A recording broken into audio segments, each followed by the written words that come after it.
السلام علیکم ورحمۃ اللہ وبرکاتہ.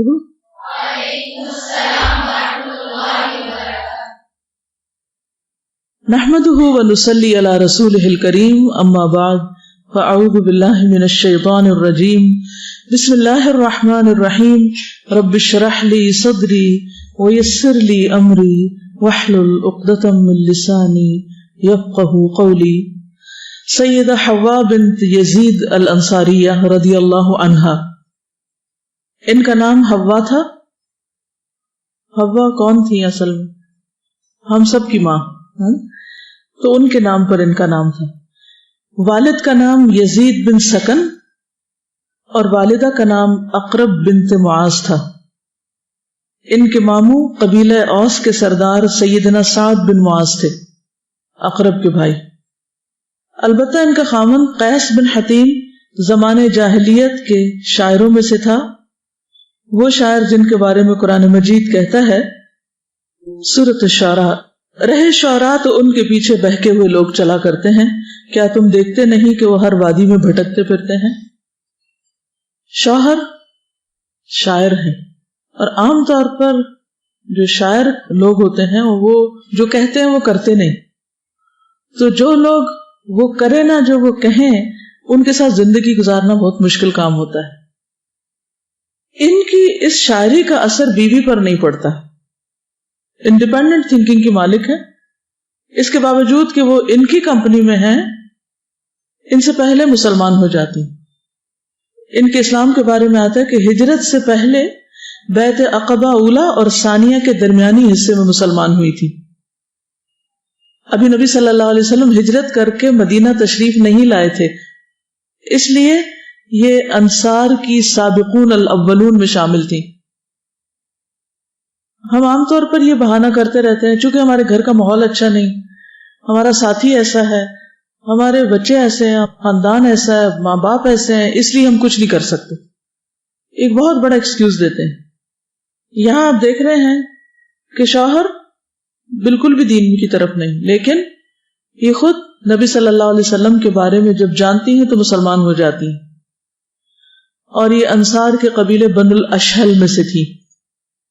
نبی صلی اللہ علیہ وسلم جب تشریف لائے مدینہ تو انہوں نے آپ سے بیعت بھی کی تھی. ایک اور صحابیہ ہیں ام عامر، وہ کہتی ہیں کہ میں اور لیلہ بنت خطیم اور حوا بنت یزید مغرب اور عشاء کے درمیان اپنی چادریں اوڑھ کر نبی صلی اللہ علیہ وسلم کی خدمت میں حاضر ہوئیں. میں نے سلام عرض کیا، پوچھا کس خاندان سے ہو، یعنی پہلے ام عامر سے پوچھا، پھر ان دونوں سے بھی پوچھا کہ تم کون خواتین ہو. انہوں نے بھی بتایا. تو آپ نے ہمیں خوش آمدید کہا، ویلکم کیا. فرمایا کہ کس مقصد سے آئی ہے، کیسے آنا ہوا. ہم نے عرض کیا کہ ہم آپ کو سچا نبی مانتی ہیں، ہم گواہی دیتی ہیں کہ جو کچھ آپ لائے ہیں وہ بالکل برحق ہے، سچ ہے. ہم اسلام پر آپ کی بیعت کرنا چاہتے ہیں.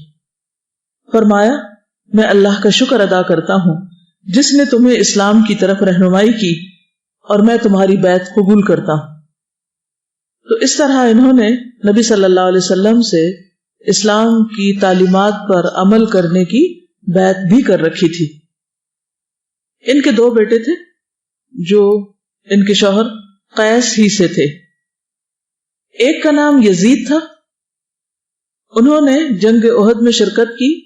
صرف جنگ احد میں بہت سے غزوات میں وہاں ان کو 12 زخم لگے. نبی صلی اللہ علیہ وسلم نے وہاں ان کا نام جاسر رکھا، جاسر. اور اتفاق کی بات یہ ہے کہ یہ جنگ جسر میں شہید ہوئے. دوسرے بیٹے کا نام ثابت بن قیس ہے، مشہور صحابی، نام سن رکھا ہوگا، ثابت بن قیس. یہ امیر معاویہ کے دور میں فوت ہوتے ہیں. تو ان کی صرف اسی اولاد کا پتہ چلتا ہے، 2 بیٹوں کے بارے میں. اور یہ دونوں مسلمان تھے اور بہت کنٹریبیوشن ہے ان کی دین میں. اب جہاں تک شوہر کا تعلق ہے تو شوہر کو شاعری کا شوق ہے، فضول کاموں میں عمر گزر رہی ہے، کھیل کود میں، اور ہدایت پر گمراہی کو ترجیح دینے والوں میں سے تھا وہ. بیوی نے اپنی انڈیپینڈنٹ تھنکنگ سے جب حق کو جانا پہچانا تو مسلمان ہو گئی، لیکن اپنے اسلام کو انہوں نے چھپائے رکھا شوہر سے. اسلام ایسی چیز نہیں جو زیادہ دن چھپ سکے، کیونکہ اس میں بہت سے اعمال لوگوں کے سامنے آ کر رہتے ہیں، ظاہر ہو کر رہتا ہے اسلام۔ بہرحال ہوا یہ کہ کہا یہ جاتا کہ ان کا شوہر بھی ایک قسم کا فرعون تھا۔ فرعون نے اپنی بیوی حضرت آسیہ رضی اللہ تعالی عنہا پر بہت ظلم ڈھائے تھے، تو یہ بھی اپنی بیوی پر جب اسے پتہ چلا کہ وہ مسلمان ہو گئی ہے، ظلم و ستم کرنے والوں میں سے تھا۔ فرعون کے بارے میں قرآن مجید میں آتا ہے سورۃ التحریم، اور اہل ایمان کے معاملے میں اللہ تعالیٰ فرعون کی بیوی کی مثال پیش کرتا ہے۔ مثال کس لیے پیش کی جاتی؟ تاکہ دوسرے لوگ اس سے سبق سیکھیں۔ تو حضرت آسیہ کی زندگی میں سب مومن عورتوں کے لیے ایک سبق، وہ سبق حضرت حوا نے بہت اچھی طرح جان لیا تھا کیونکہ دل میں ایمان تھا۔ اور اہل ایمان کے معاملے میں اللہ تعالیٰ فرعون کی بیوی کی مثال پیش کرتا ہے جب اس نے دعا کی کہ اے میرے رب، میرے لیے اپنے ہاں جنت میں ایک گھر بنا دے اور مجھے فرعون اور اس کے عمل سے بچا لے اور ظالم قوم سے مجھ کو نجات دے۔ یہ ہر اس عورت کی دعا ہے جو اپنے شوہر کے ظلم سے تنگ ہو، خصوصاً دین کے معاملے میں، جب وہ کسی صورت بھی کمپرومائز نہ کرنا چاہتا اور کسی صورت بھی بیوی کو دین کے کسی بھی حکم پر، حتیٰ کہ اسلام قبول کرنے پر بھی راضی نہ ہو۔ سیدہ حوا کی یہ دلی خواہش تھی کہ اس کے خاوند کو اللہ تعالیٰ ایمان کی نعمت سے سرفراز کر دے، ہر بیوی کی طرح۔ ہر ماں یہ چاہتی ہے اس کے بچے دین پر ہو، ہر بیوی چاہتی ہے اس کا شوہر دین پر ہو، تاکہ وہ اپنے خیالات اور احساسات کے لحاظ سے اس کے قریب ہو سکے، اس کی خوشی میں شریک ہو سکے اور اس کے درد کے لمحات میں غمخواری کر سکے۔ لیکن سیدہ حوا نے اپنے ایمان کو ہر چیز پر ترجیح دی، یہاں تک کہ انہوں نے اپنے ایمان کو اپنی زندگی پر بھی ترجیح دی، اور ان کی حالت یہ ہو گئی تھی کہ اسلام اور ایمان کی حالت میں مر جانا شرک اور بت پرستی کی زندگی سے زیادہ محبوب دکھائی دینے لگا۔ جب وہ سورۃ شعراء کی آیات پڑھتی تو ان کے دل میں تمنا پیدا ہوتی کاش اس کا خامند شعراء کے اس طبقے میں شامل ہو جائے جس کو اللہ نے گمراہی سے مستثنا قرار دیا ہے۔ قرآن مجید میں آتا ہے سورۃ الشعراء، سوائے ان لوگوں کے جو ایمان لائے اور جنہوں نے نیک عمل کیے، یعنی سب شعراء برابر نہیں ہوتے، وہ اس سے مستثنا ہے جو ایمان لا کر نیک عمل کرتے ہیں اور اللہ کو کثرت سے یاد کیا۔ جب وہ اللہ کو کثرت سے یاد کریں گے تو شاعری میں بھی اللہ کا ذکر ہوگا پھر۔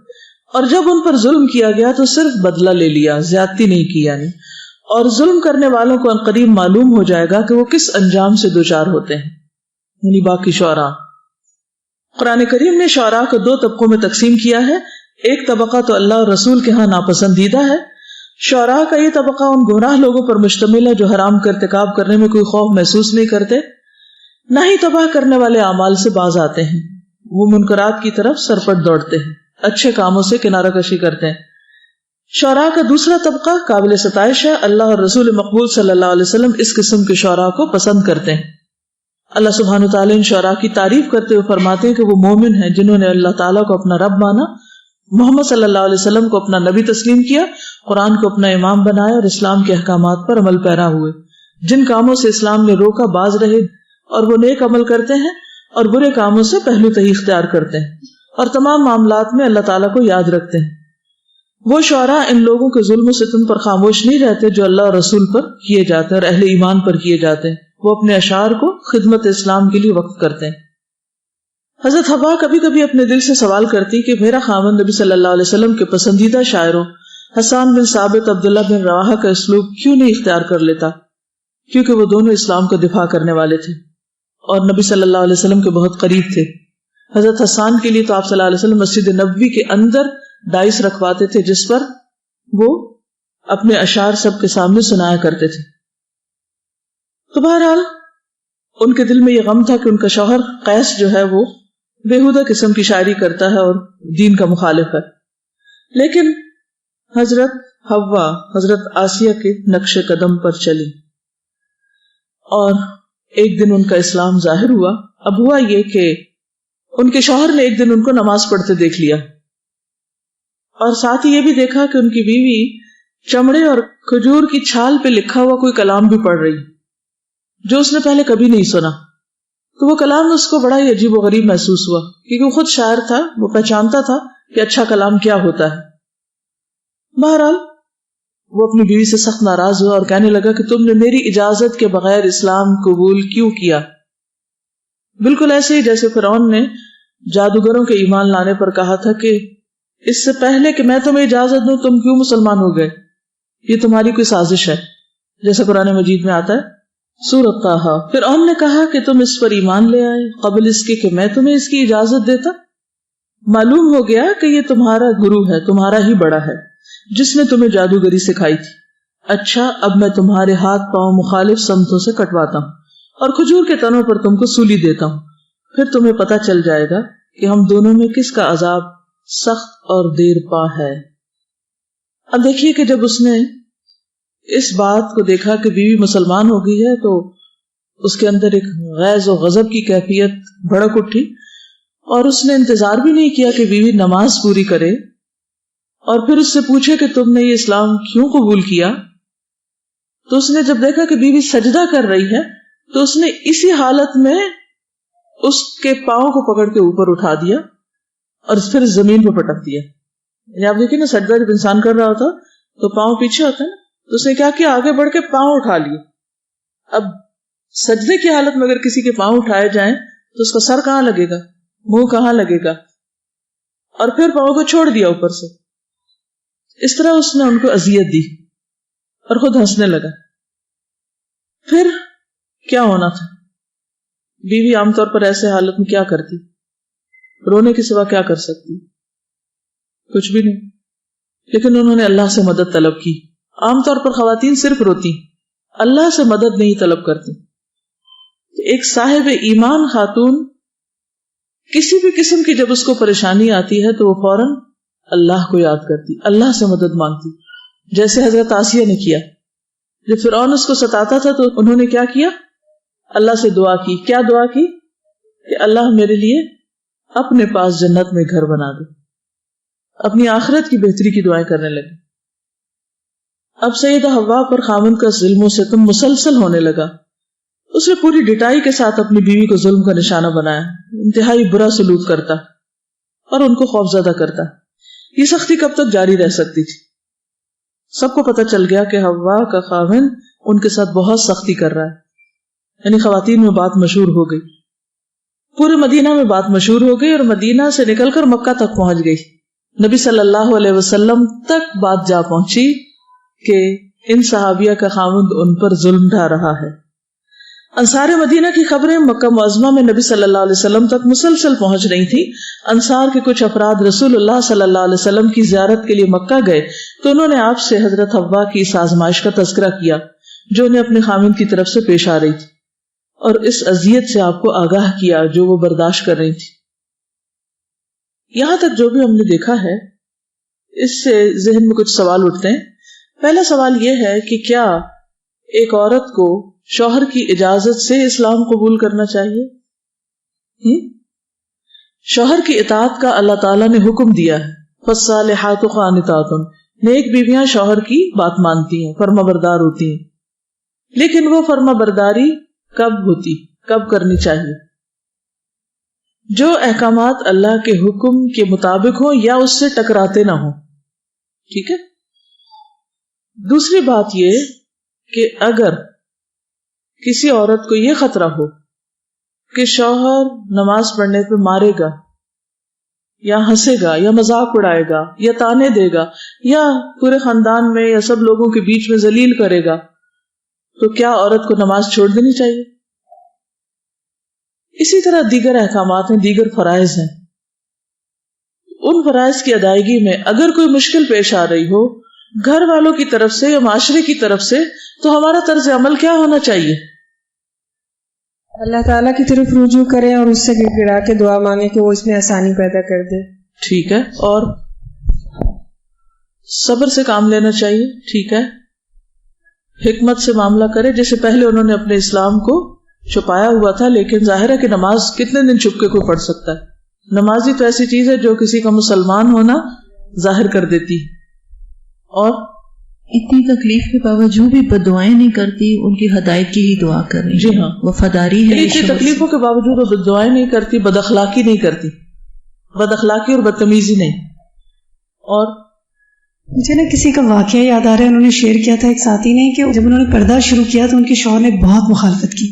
تو وہ کہتی ہیں کہ جب میں گاڑی میں بیٹھتی تھی نا تو اگر کسی پارٹی پہ جانا ہوتا تھا تو سارے راستے جو برا بھلا کہتے جاتے تھے اور میں روتی جاتی تھی یہاں تک کہ وہ بتا رہی تھی کہ روتے روتے میری پلکوں کے بال جھڑ گئے تھے اتنا, لیکن میں ان کی اتنی خدمت کرتی تھی, ہر بات مانتی تھی, کہتی تھی بس اس سے مجھے منع نہیں کریں, اور صبر کے ساتھ 10 سال. اور آج سادہ اگر آپ ان کا گھر دیکھیں, سارا گھرانہ پردہ کرتا ہے, شوہر بھی دین پر ہیں. شروع میں جتنی مشکل آئی اس صبر کے ساتھ, خدمت کے ساتھ اللہ تعالیٰ نے دن پلٹ دیے. بہت سبق ہے اس واقعے کے اندر, اور یہ بڑے ہمت والے کاموں میں سے. مجھے لگ رہا ہے کہ خیر خواہی کتنی ہے نا, کہ وہ وش کرتی تھی کہ یہ ایسی شاعر بن جائیں اور یہ ایسے کریں, تو یہ خیر خواہی دل میں ضرور ہونی چاہیے. بالکل, یعنی برے کے ساتھ بھی خیر خواہی ہونی چاہیے. جی, اتنی ساری پرابلمس ہونے کے باوجود وہ ثابت قدم رہی ہے کہ انہوں نے اپنے ہسبینڈ کی نہیں مانی ہے, پھر بھی اپنی بات پر جو ان کو صحیح لگ رہی تھی, حق تھی, اس پہ قائم رہی ہے اور اس کو اینڈ تک جو ہے اس کی تکمیل کی ہے. یعنی ثابت قدمی جو ہے نا کسی بھی فیصلے پر, کسی بھی کام پر, یہ بہت ضروری. عام طور پر ہم بعض اوقات جوش میں آ کر دین پر عمل کا یا دین کی خدمت کا یا کچھ کرنے کا ایک کوئی ڈیسیژن لے لیتے ہیں. جب ہم اس راستے پہ چلنے لگتے ہیں تو ہمیں پھر مشکلات پیش آتی ہیں. پھر ہم کیا کرتے ہیں, بعض اوقات مشکلات باہر سے نہیں, خود اپنے ہی اندر سے پیش آ رہی ہوتی. یہ کیوں پیش آتی؟ ہمارا امتحان ہوتا ہے کہ ہم اپنی بات میں کتنے سچے ہیں, ورنہ کیسے پتا چلے؟ اگر ایک شخص کو اچھا کام کرنا چاہتا ہے اور اس کو سارا ماحول اس کی مرضی کے مطابق مل جاتا ہے, کوئی مشکل پیش نہیں آتی, تو اس کی سچائی تو نہیں پتا چلے گی. سچائی اسی کی پتا چلے گی جس کو رکاوٹ پیش آئے گی اور پھر بھی وہ ثابت قدم رہے گا. اس اصول کی روشنی میں ہم سب اپنا اپنا جائزہ لیں کہ ہم کوئی بھی ایک اچھا کام شروع کرتے ہیں. تو قرآن مجید کی کوئی آیت پڑھی, پردے کے بارے میں ہی پڑھی یا کسی اور حکم کے بارے میں, پھر ہم جوش میں آ کے کر لیتے ہیں وہ کام. جب یہاں سے نکلتے ہیں رستے میں کوئی مل جاتا ہے باتیں بنانے والا یا ہنسنے والا, پھر ہم کیا کرتے ہیں, پھر سوچ میں پڑ جاتے ہیں ابھی کریں کہ کبھی کریں, کریں یا نہ کریں. ہم سب کو سب سے پہلے سیلف کنٹرول سیکھنا. جب تک سیلف کنٹرول نہیں, اپنے نفس پہ قابو نہیں, اس وقت تک ہم دوسروں تک دین نہیں لے جا سکتے. جتنی مرضی ڈریم بڑی دیکھیں, جتنی مرضی بڑے بڑے خیالات کا اظہار کریں, جتنی چاہیں بڑی بڑی باتیں کریں, لیکن جب تک آپ ان کو پروو نہیں کرتے بات نہیں بنے گی. یہ سب کچھ عمل سے ہی ثابت کرنا ہوگا. اور جو جتنا اونچا جانا چاہتا ہے وہ اتنی بڑی مشکلات کے لیے تیار رہے. جی, جو چیز جس نے مجھے بہت سرپرائز کیا وہ یہ تھی کہ انہوں نے ان کے ہسبینڈ بہت بڑے شاعر ہیں اور لازمی بات ہے ایک فیمس پرسنالٹی ہیں, تو بجائے اس کے کہ انہیں سپورٹ, ٹھیک ہے جو تم کر رہے ہو آل از گڈ, لیکن وہ سمجھ رہی ہیں اس چیز کو, ان کے اندر اتنی سینس موجود ہے کہ وہ اس غلط چیز کو سمجھ رہی ہیں. جبکہ ہمارے معاشرے میں کیا ہوتا ہے کہ ہسبینڈ جو کچھ کر رہا ہے باہر جو مرضی کرے, ہمیں اس سے غرض نہیں ہونی چاہیے, لیکن ان کے اندر یہ سینس موجود تھی کہ جو کچھ کر رہے ہیں یہ غلط ہے. ایک بہت اہم پوائنٹ ہے کہ شاعر تھے اور شاعر کا ایک مقام تھا. آپ کو معلوم ہے عرب معاشرے میں سب سے بڑا اگر کسی کا مقام تھا تو وہ شاعر تھا, لیکن انہوں نے جیسے فرعون اپنے قوم کا سردار تھا, تو یہ خواتین خاص طور پر قابل ذکر اس لیے ہیں کہ ایک تو ہوتا ہے نا کہ شوہر نکما ہے, بیکار ہے, اس کا اپنا کوئی ویلیو نہیں, کوئی سٹیٹس نہیں, کچھ نہیں, اور ایک یہ ہے کہ عورت اس کے نام سے اس کی سٹیٹس کی وجہ سے پہچانی جا رہی ہے, ہر طرح کی اس کو فیسلٹیز حاصل ہیں, مفت کی ناموری ملی ہوئی ہے اس کی وجہ سے. تو اس صورت میں وہ سب کو چھوڑ کے, جو دنیا کی ظاہری رونق چکا چوند ہے, سب کو چھوڑ کر پھر اس دین پر چلنا جس کے لانے والے کو بھی ابھی انسان نے نہ دیکھا. ابھی نبی صلی اللہ علیہ وسلم مدینہ تشریف بھی نہیں لائے. تو یہی سچا ایمان تھا نا, یہی خالص دین تھا.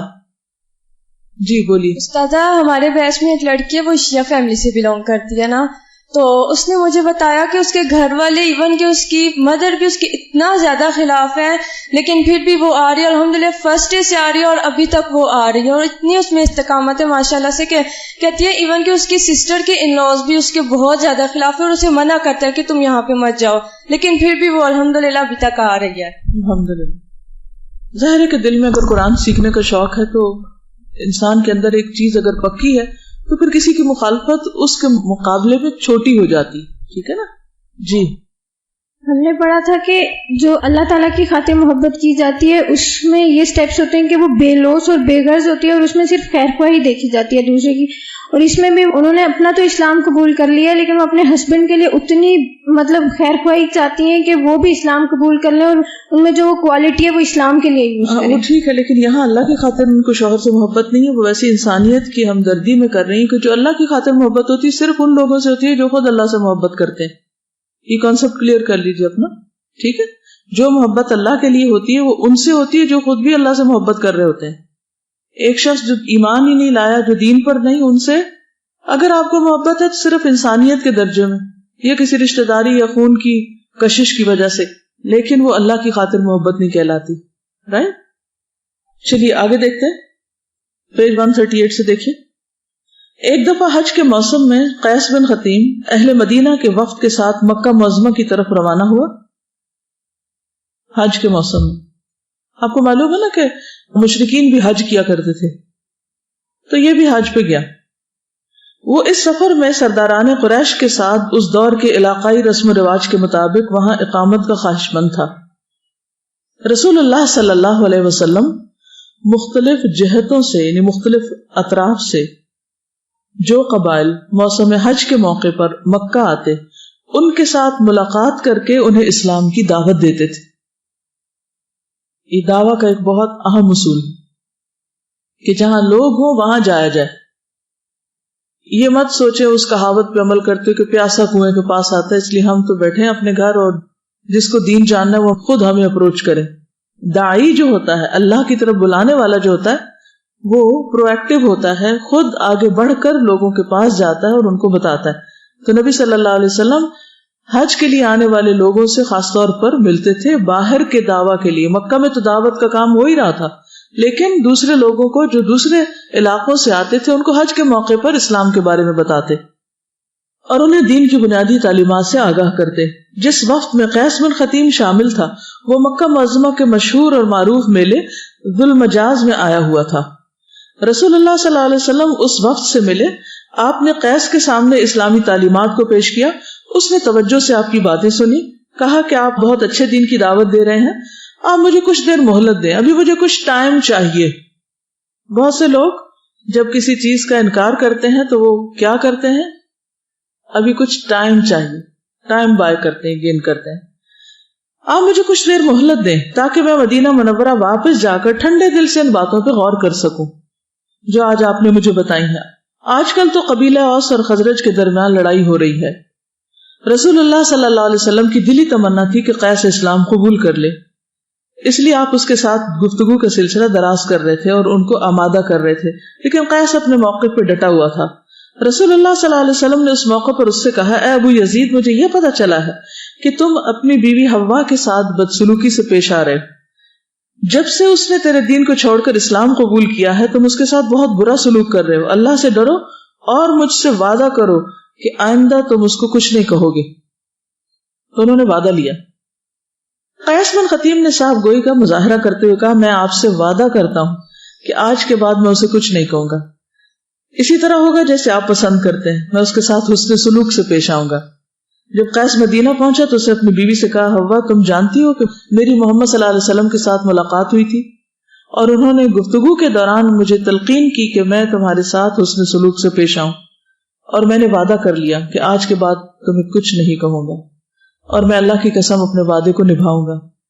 یہ بات سن کر حضرت حوا خوش ہو گئی. ٹھیک، اس سے کیا پتہ چلتا ہے؟ ظلم کے ٹاپک کے ساتھ ریلیٹ کیجئے. ہاں، لگ رہا ہے کہ رسول اللہ صلی اللہ علیہ وسلم کی مومنوں کے لیے جو رحمت اور شفقت ہے وہ کس قدر اور کہاں بیٹھے ہوئے اتنی دور سے ان کو خبریں ملی تھی نا کہ وہ کر رہا ہے ایسا. جی، اس میں آپ دیکھیے کہ نبی صلی اللہ علیہ وسلم ظلم سے روکتے تھے. یعنی ہمیں بعض اوقات پتہ چل بھی جاتا ہے تو ہم کہتے ہیں کہ ہم کیوں برے بنے, اور بعض اوقات اس لیے نہیں کسی کو منع کرتے کسی بات سے کہ ہم سوچتے ہیں کہ اس نے ہماری بات ہی نہیں مانی. ٹرائی تو کریں, کوشش تو کریں, چلو نہ ہی کر دے گا کوئی بات نہیں, لیکن کوشش ضرور کرنی چاہیے. تو یہاں آپ صلی اللہ علیہ وسلم کی یہ سنت پتہ چلتی, اور آپ نے کوشش کر کے اس کے شوہر سے بات کر کے اس کو سمجھایا اور وہ مان گیا. اور کوئی چیز؟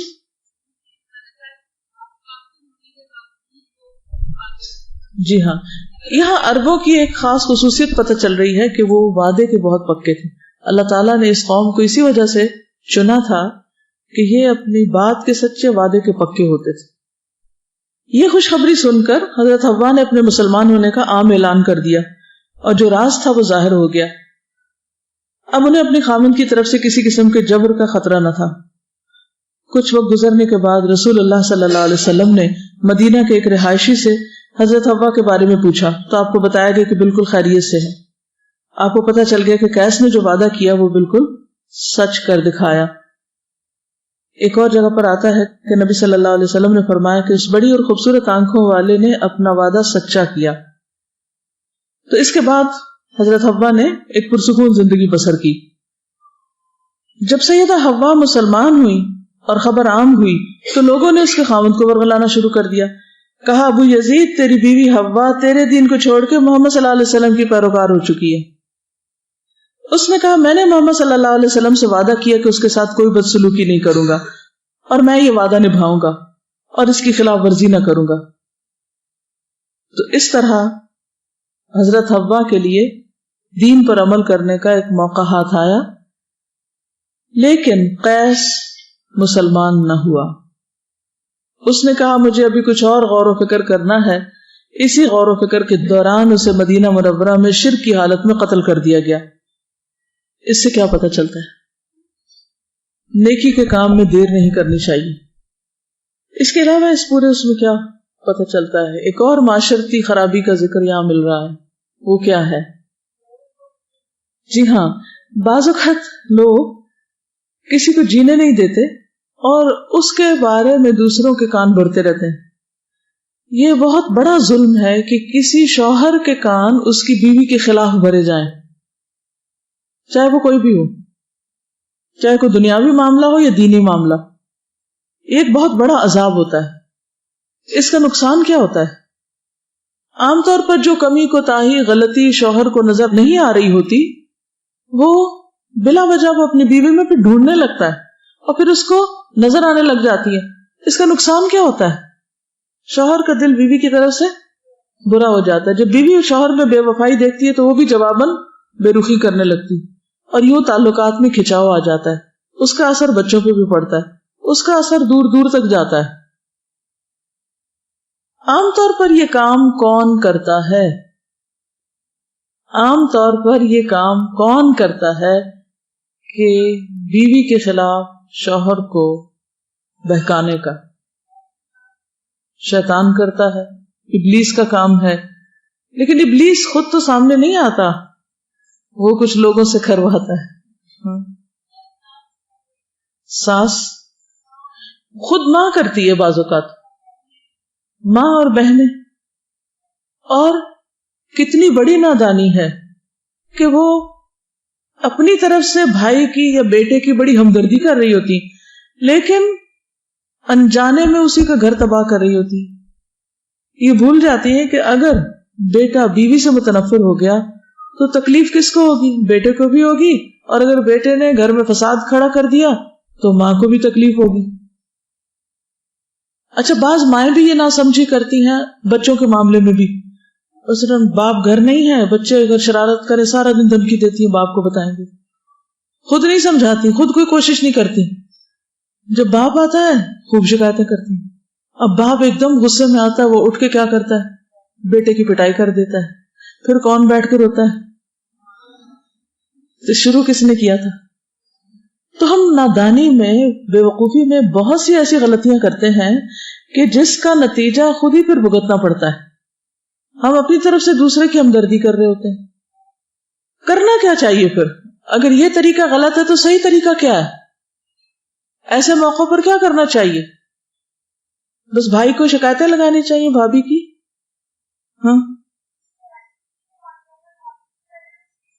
براہ راست اسی کو بتائی جائیں جس کی غلطی ہے یا جس نے غلط کیا. اچھا، اس کو بتانے کے لیے کون سے گٹس چاہیے ہوتے ہیں؟ وہ کون سا طریقہ ہے کہ بھابھی سن لے؟ کیونکہ بھائی کو بتانے کی نوبت اس وقت آتی ہے جب بھابھی نہیں سنتی. وہ کیوں نہیں سنتی؟ آپس کی انڈرسٹینڈنگ نہیں ہوتی، آپس میں دوستی نہیں ہوتی، آپس میں تعلقات اچھے نہیں ہوتے، اور ہم آسان طریقے سے نہیں بتا پاتے کیونکہ یہ مشکل کام ہوتا ہے. تو آسان کیا ہے؟ شوہر کو بتاؤ اور پھر خود بیچ میں سے ہٹ جاؤ. اکثر گھروں میں یہ فساد ہے، اور اس کی وجہ سے ہمیشہ گھر کی فضا دھواں دھار رہتی ہے. جس گھر میں آگ جلتی رہے اس میں دھواں ہی رہتا ہے نا پھر. اور پھر اس دھوئیں سے کون کون متاثر ہوتا ہے؟ سب کے آنسو آتے ہیں، جس کی آنکھوں میں بھی پڑتا ہے، اور سبھی کے پڑے گا، آگ جلانے والوں کی بھی اور جو پاس بیٹھے ہیں ان کی بھی. تو اس لیے ایسے کام بہت سوچ سمجھ کے کرنے چاہیے. تب آپ دیکھیے کہ ان کے شوہر قتل ہو جاتے ہیں، ان کے 2 بیٹے ہیں، ان کی بہت اچھی تربیت کرتی ہیں، ہر جنگ میں ان کو بھیجتی ہیں. اور پھر نبی صلی اللہ علیہ وسلم بھی ان کے بارے میں، یعنی ان کے جو بڑے بیٹے تھے یزید، ان کو ایک اور نام دیتے ہیں، جاسر کا نام دیتے ہیں. یعنی ایک توجہ، ایک تعلق کی بات پتہ چلتی ہے نا یہاں سے. بہرحال پھر بیعت عقبہ ثانیہ کا موقع آیا. انصار نے 12 نمائندے منتخب کیے، ان میں سے 3 قبیلہ اوس کے، 9 قبیلہ خزرج کے افراد تھے. ان سب نے اسلام قبول کرتے ہوئے رسول اللہ صلی اللہ علیہ وسلم کے ہاتھ پر بیعت کر لی اور آپ کے ساتھ معاہدہ کیا کہ آپ ہجرت کر کے مدینہ تشریف لائیں تو ہم دل و جان سے آپ کی مدد کریں گے. اس معاہدے کو زیادہ طویل وقت نہ گزرا کہ مدینہ کے باشندوں کو یہ علم ہوا کہ آپ تشریف لا رہے ہیں. یہ بات معلوم ہوتے ہی سارے اہل مدینہ گھروں سے باہر نکل آئے آپ کا استقبال کرنے کے لیے. حضرت حوا بھی اس موقع پر استقبال کرنے کے لیے پیچھے نہ رہیں، لیکن اس کے علاوہ زیادہ تر وہ اپنے گھر کے کاموں میں مصروف رہتی تھی. حضرت حوا مسلمان خواتین کے ہمراہ آپ کی مجلسوں میں حاضر ہونے لگی اور آپ سے علم سیکھنے لگی. انہوں نے اس میدان میں اپنی محنت سے احادیث کی راویہ ہونے کا مقام حاصل کیا. پھر ان سے عمر بن معاذ جیسے جلیل القدر صحابی نے احادیث روایت کرنے کا شرف حاصل کیا. عمر جو تھے ان کے پوتے تھے. ان کی جو احادیث ہیں ان میں سے ایک بخاری نے الادب المفرد میں روایت کی ہے جو ان کے پوتے نے ہی ان سے روایت کی. عمر بن معاذ یعنی ان کے پوتے اپنی دادی سے روایت کرتے ہیں. انہوں نے کہا کہ رسول اللہ صلی اللہ علیہ وسلم نے مجھ سے فرمایا، اے ایمان والی عورتوں، تم میں سے کوئی عورت اپنی ہمسائی عورت کے تحفے کی تحقیر نہ کرے، اس کو چھوٹا نہ سمجھے، چاہے وہ بکری کا جلا کر صاف کیا ہوا پایا ہی کیوں نہ ہو. چاہے وہ بکری کا کھر ہی کیوں نہ ہو جو جلا کے صاف کیا گیا، جس کو پکاتے بھی ہے نا بعض لوگ، پائے جس کو کہتے ہیں. تو اگر وہ بھی کوئی کسی کو تحفے میں دے تو اس کو کم قیمت نہ سمجھا جائے، معمولی نہ سمجھا جائے. ایک اور روایت میں آتا ہے کہ رسول اللہ صلی اللہ علیہ وسلم نے فرمایا، یہ بھی حضرت حوا روایت کرتی ہے کہ سائل کو کچھ نہ کچھ دے کر بھیجو. یعنی سائل کا سوال ریجیکٹ نہ کرو، اسے ضرور کچھ دو، خواہ وہ کسی جانور کا جلا کر صاف کیا ہوا پایا ہی کیوں نہ ہو. تو یہ مشہور روایت جو اکثر لوگوں کو معلوم ہے پہلے سے، یہ انہی صحابیہ کی روایت کرتا ہے. اس سے کیا پتہ چلتا ہے کیا کرنا چاہیے؟ صرف اپنے بچوں کو نہیں، بچوں کے بچوں کو بھی سکھانا چاہیے. بعض اوقات اپنے بچے وہ کام نہیں کرتے جو بچوں کے بچے کر جاتے ہیں، ٹھیک ہے نا. تو جو دادی یا نانی بچوں کی تعلیم و تربیت میں مصروف رہے گی، اس کے پاس وقت نہیں ہوگا کہ وہ گھر میں لڑائیاں جھگڑے فساد ڈالے. اور اس طرح جب وہ ان کو سکھائے گی تو اس سے وہ جو کچھ آگے جائے گا وہ اس کے لیے صدقہ جاریہ بنے گا. دیکھیں جب اپنے بچے چھوٹے ہوتے ہیں نا تو اس وقت انسان کے اوپر بہت سی ذمہ داریاں ہوتی ہیں. ایک تو نیا نیا یہ بوجھ پڑا ہوتا ہے تو انسان اس کو نبھانے میں اس کو بہت مشکل ہوتی. کھانا پکائے، ان بچوں کو نہلائے دھلائے، ان کے اسکول کے ہوم ورک کرائے اور کیا کیا کرے. تو مدرز عام طور پر اوور ویلمڈ ہو جاتی ہیں، تو بچوں پر پوری طرح توجہ نہیں دیتی، انجوائے نہیں کرتی اپنے بچوں کو. پھر کیا ہوتا ہے کہ جب بچے بڑے ہو جاتے ہیں، ان کی شادی ہو جاتی ہے، پھر اس کے بعد ان کو کچھ فرصت ہو جاتی ہے ان سارے کاموں سے. تو پھر جو بیٹیاں یہ بیٹے یہ ان کی اولاد ہوتی ہے وہ پھر اسی سٹیج پر ہوتے ہیں کہ وہ مصروف ہیں بہت اپنے کاموں میں, کوئی جاب میں, کوئی کہیں. پھر نانی دادی کو یہ موقع مل جاتا ہے کہ وہ ان بچوں کو اچھی باتیں سکھائیں. اور آپ نے دیکھا ہوگا کہ جن بچوں کی تربیت بڑوں کے ہاتھوں میں ہوتی ہے ان بچوں کے اندر ایک خاص قسم کا ٹھہراؤ ہوتا ہے, بڑی خوبصورت تربیت ہوتی ہے وہ.